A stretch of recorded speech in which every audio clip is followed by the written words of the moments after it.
Hi everyone, in today's video tutorial I'll be showing you how to make a 5x7 card with a lattice background.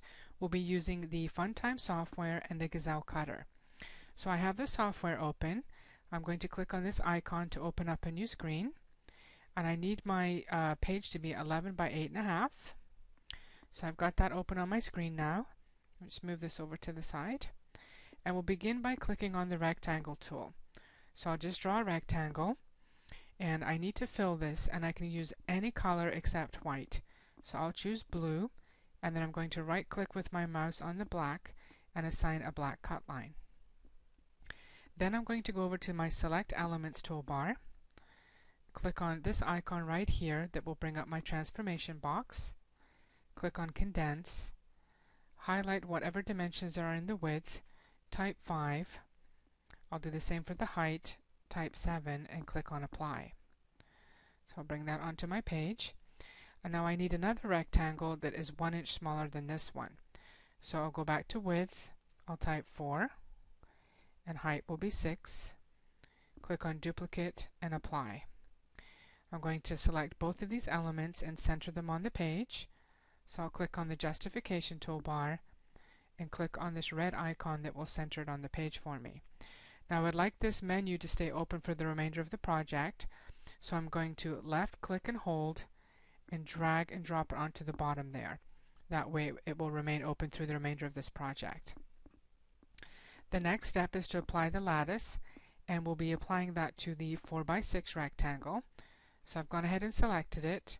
Then I'm going to click on Tools, click on Lattice, then on Preview.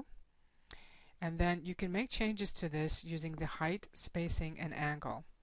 So under height, you can see there's an increase or decrease, and the same for the spacing. So you can play around with those spacings and the height features there to see what you like. And then for the angle, towards the center gives you more of a symmetrical looking lattice. If you drag it towards the right of the screen, you'll get a vertical, and to the left, you'll get a horizontal. So I'll just keep mine in the middle here,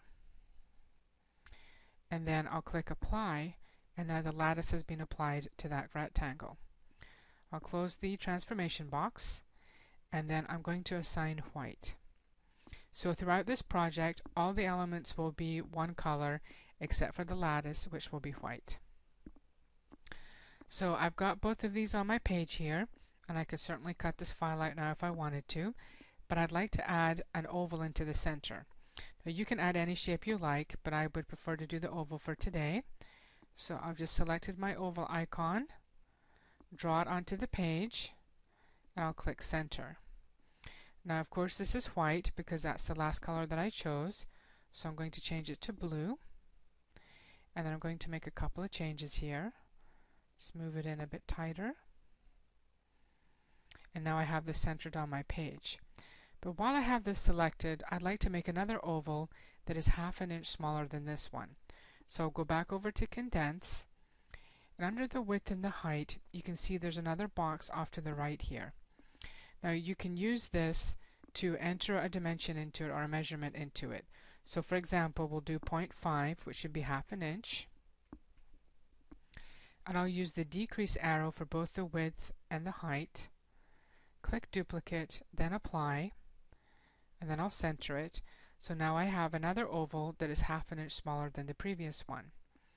Now what I'm going to do here is I'll assign it a different color, and I plan on cutting this out on another piece of cardstock and then adhering it to the card once it's been cut. But I'd also like to add a nice little scallop edge to this. So I'll go back to Tools, click on my scissors, click on the scallop, and I'll just increase the size slightly, and then I'll apply the scallop to that.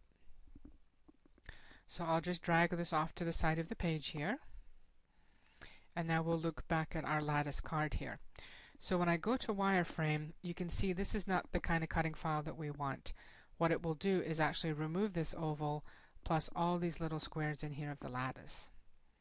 So to resolve that, what we need to do is highlight all the elements or select them. Then make sure that you're in the Select Elements toolbar, and that's the one that I have open at the top here. and then click on the icon that says Merge Colors and Subtract White Element. So I'll do that. So what it's done is all the white space is just subtracted it, all the colored stuff is merged together. So when I click on wireframe, now you see we do have a cuttable file. So we're almost done.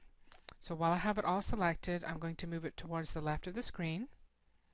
Then I'm going to go to Shape and say Break All. Then I'll deselect it, click on my Zoom tool, and I'm just going to have a quick look through the file here and delete any little pieces that I don't think will cut well.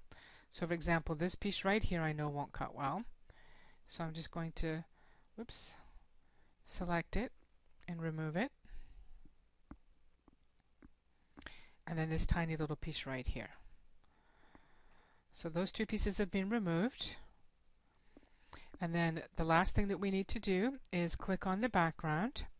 And currently it's set at 5 inches for the width. Well, I would like to increase this to 10. That way it will give me the full size of the card. Hit Apply. Select all my elements together. Whoops. I was going to center it there. That would just make a big mess. I want to go back to Shape and say Group. Then I'll center it. And then I have a cutting file. Now there is one other thing you can do at this point. If you would like to add a kiss cut line, you would use this icon right here and just draw a vertical line down the center of the card and center it. Or if you have an embossing or engraving tool, you would use the solid line. I'll hold down my Shift key, and that way I get a perfectly vertical line. Now remember, all my cut lines are black, so I'd like to assign this a different color. So I'll choose red. I'll click Center, and now I have a file that I can cut on the machine, and I can also put the fold line or the score line on there.